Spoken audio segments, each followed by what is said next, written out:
Welcome to day 2 of Khandwa. और आज की हमारी सुबह 4 बजे हुई थी, जिसमें हम जा रहे थे ममलेश्वर और ओमकारेश्वर मंदिर के दर्शन करने।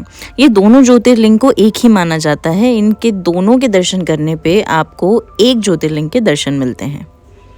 जैसा कि मैंने आपको पिछले व्लॉग में बताया था कि हम लोग पिछली शाम को नहीं जा पाए थे, जिसकी वजह से हम आज सुबह जा रहे हैं।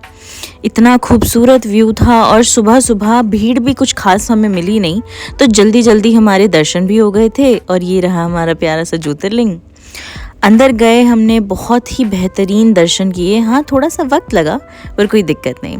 वापस आते आते सुबह हो चुकी थी हल्की हल्की, तो हम जल्दी जल्दी चले गए थे ममलेश्वर ज्योतिर्लिंग के दर्शन करने। ये है मेरी मम्मा। हम दोनों सुबह सुबह रेडी तो हो गए थे, नींद कुछ खासा आज तक आ नहीं रही थी, तो दोनों ज्योतिर्लिंगों के दर्शन करके हम निकल गए नाश्ता करने के लिए। देखिए, यहाँ का ना पोहा बहुत ही ज़्यादा मशहूर है, पर मैं सच बताऊँ कुछ अलग सा पोहा था। खाया हमने, मज़ा आया। चाय उतनी कुछ खास नहीं थी, पर नाश्ते के लिए ट्रैवलिंग में इससे अच्छा और क्या ही मिल पाएगा। बिल्कुल सामने हमारा होटल था। हमने बिना वक्त गवाए हम निकल गए उज्जैन महाकाल के दर्शन के लिए। नहा धो के एक होटल लेके हम बहुत खूबसूरत तरीके से तैयार हुए थे। मैं तो खैर कुछ इतना खास लग नहीं रही थी, पर मेरी मम्मी तो छा ही गई थी। मतलब देखिए, किसी हीरोइन से कम नहीं लग रही हैं ये। ऐसा लग रहा था मानो आज ही महाकाल को इम्प्रेस करके आ जाएंगी। और फिर मैं भी कुछ थोड़ा बहुत रेडी हुई थी। फिर यहाँ आके हमने तिलक लगवा लिया। मम्मी को देख के तो मैं इतनी ज़्यादा इम्प्रेस थी, मैं क्या ही बोलूँ। उसके बाद फिर मैंने भी तिलक लगा लिया और हम लोग बहुत जल्दबाजी में थे, क्योंकि हमें यही था कि शाम की हमारी ट्रेन है, छूटनी नहीं चाहिए। कुछ हमारी ट्रेन को लेके भी दिक्कतें हो गई थी, पर जहाँ महाकाल का सहारा है तो कोई दिक्कत वैसे आती नहीं है। महाकाल आए और थोड़ा सा एक्स्ट्रा ना किया तो फिर क्या ही मज़ा। तो तिलक लगाना तो बहुत ही ज़्यादा नेसेसरी था। आंटी ने कुछ अपनी पसंद से मेरे तिलक लगा दिया था। मैंने जो बोला उन्होंने वो नहीं लगाया, पर कोई दिक्कत नहीं है। थोड़ा सा और मद्रासी वाइब आ गया मेरे में।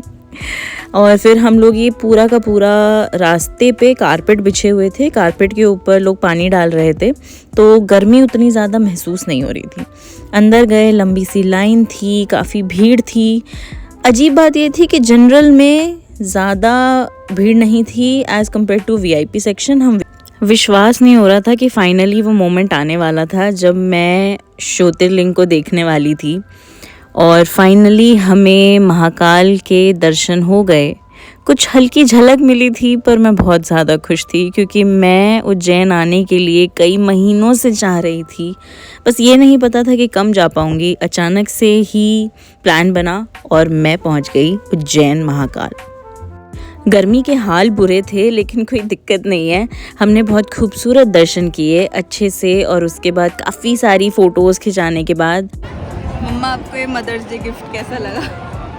बहुत अच्छा। हर बच्चा अपनी माँ को ऐसा ही मदर्स डे। दर्शन तो बहुत ही बढ़िया हो गए थे, तो उसके बाद हमने सोचा कि कुछ खा ही लेते हैं। हमने बहुत हैवी नहीं खाया, हल्का फुल्का खाया, क्योंकि इसके बाद शाम की हमारी ट्रेन जर्नी थी। यहाँ से हम वापस गए होटल, पैकिंग करी, रेस्ट करा और निकल गए हम वापस दिल्ली की ओर। इतने खूबसूरत दर्शन हुए थे। हम माना भस्म आरती हम नहीं देख पाए, लेकिन कोई बात नहीं। अगला व्लॉग आएगा जब उज्जैन का, तो उसमें ज़रूर भस्म आरती भी होगी। पर अभी के लिए signing off from New Delhi. Bye bye.